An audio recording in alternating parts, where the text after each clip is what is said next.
السلام علیکم ورحمۃ اللہ۔ عزیزان گرامی، اس وقت پوری دنیا کے تمام معاشی ماہرین سر جوڑے ایک مشورہ کر رہے ہیں، ایک بات پر تجزیہ کیا جا رہا ہے کہ ڈونلڈ ٹرمپ نے پوری دنیا کے دوست ممالک ہیں یا دشمن، سب پر یکساں چھری پھیرتے ہوئے کچھ ٹیرف عائد کیے ہیں، کچھ ٹیکسز ان کے جو امریکہ کی منڈیوں میں ان کی چیزیں آتی ہیں ان کے اوپر انہوں نے عائد کیا ہے۔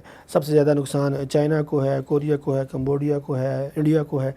وہیں ہم پاکستان کی بات کرتے ہیں کہ وطن عزیز پاکستان کو ٹرمپ کے اس ٹیرف سے کیا نقصان ہونے والا ہے یا کیا اس کے ممکنہ فوائد ہو سکتے ہیں، یہ پاکستان کے لیے اچھا ہے یا برا۔ اور اس ٹیرف کے ذریعے، اس نفاذ کے ذریعے، یہ جو نیا ٹرمپ نے ایک حکم نامہ جاری کیا، اس کے ذریعے پاکستان کو IMF کی جانب سے جو پیکج مل رہا تھا یا آئندہ ملے گا، اس کی کوئی قسط ملے گی، اس کے حوالے سے پاکستانی معیشت کو کیا نقصانات ہو سکتے ہیں، ان پر ہم آج کی اس ویڈیو میں گفتگو کریں گے۔ آگے بڑھنے سے قبل ہم آپ سے درخواست کریں گے، اگر آپ ہمارے چینل پر نئے ہیں، آپ نے ابھی تک ہمارا چینل سبسکرائب نہیں کیا تو ویڈیو دیکھیے، لائک کیجئے، اپنی رائے کا اظہار کیجئے اور چینل کو سبسکرائب کرنا ہرگز مت بھولیے گا۔ عزیزان گرامی، پاکستان اپنی معیشت کا بہت بڑا حصہ امریکہ میں اپنی چیزیں بیچ کر پورا کرتا ہے۔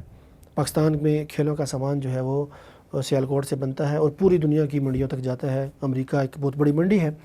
امریکہ میں فٹ بال کا کھیل بڑا مقبول بھی ہے، تو سیالکوٹ میں فٹ بال جو تیار ہوتا ہے، گزشتہ دنوں آپ نے پکچرز دیکھی ہوں گی جس میں ڈونلڈ ٹرمپ کے ہاتھ میں پاکستان میں سیالکوٹ میں تیار ہونے والا فٹ بال اٹھایا گیا تھا۔ در حقیقت فیفا کے تحت اس وقت یوتھ فٹ بال کلب یا کلب ورلڈ کپ کوئی ہونے والا ہے، کوئی ٹورنامنٹ، تو اس ٹورنامنٹ میں جو فٹ بال استعمال کیے جائیں گے وہ پاکستان میں سیالکوٹ سے بن کر جائیں گے، تو اس کے لیے ٹرمپ کو وہ دکھایا گئے تھے۔ اچھا، اس کے علاوہ جو آلات جراحی ہیں، میڈیکل کے جو سامان ہیں، وہ پاکستان میں بڑی اچھی کوالٹی کا بنتا ہے۔ پاکستان فوڈ کے حوالے سے پاکستان کا چاول، پاکستان کی کپاس، تو یہ اس طرح کی چیزیں پاکستان عالمی منڈیوں میں بھیجتا ہے۔ اب ٹرمپ کے اس ٹیرف کی وجہ سے ظاہری بات ہے کہ وہاں ٹیکس لگنے کی وجہ سے پاکستان کو ایک محتاط اندازے کے مطابق 50 سے 70 کروڑ ڈالر کا نقصان ہے۔ یہ ایک تخمینہ لگایا جا رہا ہے۔ آج جنگ اخبار میں نے یہ رپورٹ پڑھی تھی۔ مجھے معلوم نہیں ہے کہ اس کے لیے حکومت کیا کرے گی، لیکن ہر شر میں سے خیر نکالنے پر اللہ رب العزت قادر ہے، تو مجھے لگتا ہے کہ اس بظاہر ایک سخت فیصلے سے اللہ رب العزت پاکستان کے لیے خیر کا پہلو نکالیں گے۔ وہ یہ کہ اگر ہمارے معاشی ماہرین حکومت کو یہ مشورہ دیں، ہمارے حکومتی ماہرین جو ہیں یا وزیر خزانہ جو ہیں، جو یہ پاکستان کے مالی معاملات کو دیکھ رہے ہیں، یہ اگر حکومت کو یہ بتلا دیں کہ ہم امریکہ کی بجائے باقی منڈیوں پر، باقی یورپ پر فوکس کریں، ہماری برآمدات وہاں پہ جائیں، تو اس سے ہمیں زیادہ فائدہ ہو سکتا ہے۔ چین کے اوپر چونکہ ٹیکسز زیادہ لگے ہیں، کوریا کے اوپر ہیں، کمبوڈیا کے اوپر ہیں، تو ان کے مقابلے میں ہماری مصنوعات سستی ہو جائیں گی۔ لیکن اس کے ساتھ ساتھ انڈیا پہ جو ٹیرف ہے وہ پاکستان سے کم ہے، 27% ہے غالباً۔ اسی طرح اردن کی جو مصنوعات ہیں ان کے اوپر کم ہے، ترکیہ کی مصنوعات کے اوپر بھی کم ٹیرف لگایا گیا ہے، تو ان کے مقابلے میں ہماری اشیاء مہنگی ہو جائیں گی۔ ہمیں ان کے ساتھ اپنا تقابل کرتے ہوئے معیار کو بہتر بنانا ہے، ہماری سپلائی چین جو ہے وہ ذرا بہتر ہونی چاہیے۔ اس سے انشاءاللہ جو چائنا والی منڈیاں ہیں ان تک ہماری چیزیں زیادہ آسانی سے پہنچ سکتی ہیں، کیونکہ وہاں پر ٹیرف زیادہ ہے، ٹیکس زیادہ ہے، تو ظاہری بات ہے ہماری جو چیزیں ہیں وہاں پہ اگر ہم بیچنا شروع کر دیں تو عین ممکن ہے کہ امریکہ میں ہونے والا جو 50 سے 70 کروڑ ڈالر کا جو ہمیں نقصان ہو رہا تھا وہ وہاں سے پورا ہو جائے۔ اس کے علاوہ اس کے ساتھ ساتھ پاکستان کو مزید منڈیوں تک رسائی حاصل کرنی چاہیے، نئے منڈیاں تلاش کرنی چاہیے، نئے تجارتی مراکز کی طرف دیکھنا چاہیے، دنیا کے ان ممالک سے روابط کرنے چاہیے جن ممالک میں ابھی تک پاکستانی مصنوعات نہیں پہنچتی ہیں۔ اس کے لیے سوشل میڈیا کو استعمال کیا جائے، ڈیجیٹل میڈیا کو استعمال کیا جائے، الیکٹرانک میڈیا کو استعمال کیا جائے، پرنٹ میڈیا کو استعمال کیا جائے، سرمایہ کاری کے مواقع بڑھائے جائیں اور دنیا کے سامنے پاکستان کا ایک سافٹ امیج بنا کر پیش کیا جائے۔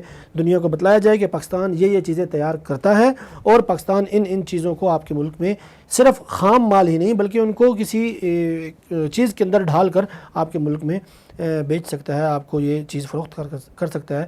اس سے دونوں ممالک کے درمیان نہ صرف تعلقات بہتر ہوں گے بلکہ دونوں ممالک کی عوام کے درمیان بھی رشتہ مضبوط کیا رہا ہوگا، عوام کا بھی پیار و محبت بڑھے گی، اور سب سے بڑی بات کہ دونوں ملکوں کی عوام کو بھی پیسہ ان تک پہنچنا شروع ہو جائے گا۔ اس لیے ٹرمپ کے اس ٹیرف سے پاکستان کو جہاں نقصان کا اندیشہ ہے، وہیں ہر شر میں سے جب اللہ رب العزت خیر نکالتے ہیں تو خیر کا بھی یہ پہلو مد نظر رکھنا چاہیے۔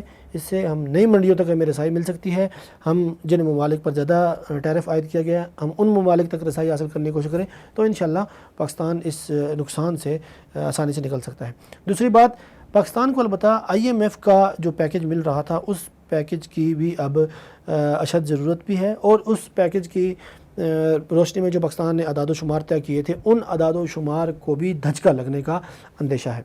پاکستان نے کچھ چیزیں طے کی تھی کہ ہم فلاں وقت تک فلاں مقام تک پہنچ جائیں گے، لیکن اب اس ٹیرف کی وجہ سے ظاہری بات ہے وہاں تک پہنچنا تھوڑا سا مشکل ہو جائے گا۔ آپ اندازہ لگائیے کہ پچھلے سال ہم نے 5.4 ارب ڈالر کی چیزیں پورے سال میں ہم نے فروخت کی تھی، اور اس مالی سال میں اب تک پاکستان 4 ارب ڈالر کما چکا ہے، جو کہ پچھلے سال سے 10% زیادہ ہے۔ تو گھبرانے کی ضرورت نہیں ہے، کوئی بات نہیں ہے۔ پاپولر لیڈر جو ہیں وہ اسی طرح ملکوں کی معیشت کو تباہ کرتے ہیں۔ ہمارے ملک میں بھی ایک پاپولر لیڈر آیا تھا، چلتے ہوئے معیشت کو اس نے ڈنڈا دیا اور ملک جو ہے وہ واپس اندھیروں میں دھکیل دیا گیا تھا۔ اب واپس ملک درست سمت کی طرف گامزن ہے، انویسٹمنٹ آ رہی ہے، دنیا کے بڑے ممالک پاکستان کی طرف راغب ہو رہے ہیں۔ شنگھائی تعاون تنظیم کا اجلاس پاکستان میں ہو چکا ہے، پاکستان انویسٹمنٹ فورم جو منرلز کے حوالے سے ہے اس کا اجلاس آج اختتام پذیر ہو رہا ہے اسلام آباد کے اندر۔ تو دنیا کے بڑے ممالک نے، ممالک کی بڑی کمپنیوں نے پاکستان میں آ کر انویسٹمنٹ کرنے کا فیصلہ کیا ہے، پاکستان کی جو معدنیات ہیں ان کو تلاش کرنے کا انہوں نے پاکستانی کمپنیوں کے ساتھ معاہدہ کیا ہے۔ تو یہ تمام تر باتیں پاکستان کی درست سمت کی طرف گامزن ہونے کی طرف اشارہ کرتی ہیں۔ تو ایک پاپولر لیڈر کی غلطی کی وجہ سے پوری قوم نے سزا بھگتی، وہاں پر ایک عالمی لیڈر جو ٹرمپ ہے، جو پاپولر ہے، اس کے اس غلطی کی وجہ سے امریکہ کو خود نقصان کا اندیشہ ہے، نقصان کا سامنا ہے۔ امریکہ کی سٹاک ایکسچینج کے اندر مندی چل رہی ہے، اور حتیٰ کہ انڈیا جیسا بڑا ملک، انڈیا جیسی بڑی معیشت، چائنا جیسی بڑی معیشت، ان کو شدید قسم کی مندی کا سٹاک ایکسچینج کے اندر سامنا ہے۔ تو یہ تمام تر باتیں یہ بتلاتی ہیں کہ درست حکومت چلانے کے لیے صرف پاپولر ہونا کافی نہیں ہے، حکومت چلانا آنا بھی چاہیے بندے کو۔ حکومت چلانے کے لیے بندے کے پاس کوئی ویژن ہو، کوئی منصوبہ ہو، کوئی روڈ میپ ہو، عوام کے لیے کچھ کر دکھانے کا جذبہ ہو۔ محض باتوں سے کبھی بھی ملک نہیں چلائے جا سکتے۔ خیر، ہمارا موضوع چونکہ ٹیرف کا تھا، تو مجھے یہ لگتا ہے، مجھے یہ گمان ہے انشاءاللہ کہ اللہ رب العزت اس شر میں سے بھی خیر نکالیں گے، اور پاکستان عالمی منڈیوں تک، نئی عالمی منڈیوں تک رسائی کرتے ہوئے پاکستان اپنی چیزیں وہاں لے کر جائے گا، اور اس نقصان کی بھرپائی انشاءاللہ وہاں سے ہو جائے گی۔ یہ تھی ہماری آج کی ویڈیو۔ اگر آپ کو اچھی لگے تو کمنٹ سیکشن میں اپنی رائے کا ضرور اظہار کیجیے، اور ہمیں بتلائیے کہ آپ ہمارے اس چینل کے اوپر مزید اس کو بہتر کرنے کے لیے کیا رائے دینا چاہتے ہیں۔ ہم آپ کی رائے کے منتظر رہیں گے۔ ملتے ہیں کسی اور ویڈیو میں، اپنا خیال رکھیے گا۔ اللہ حافظ۔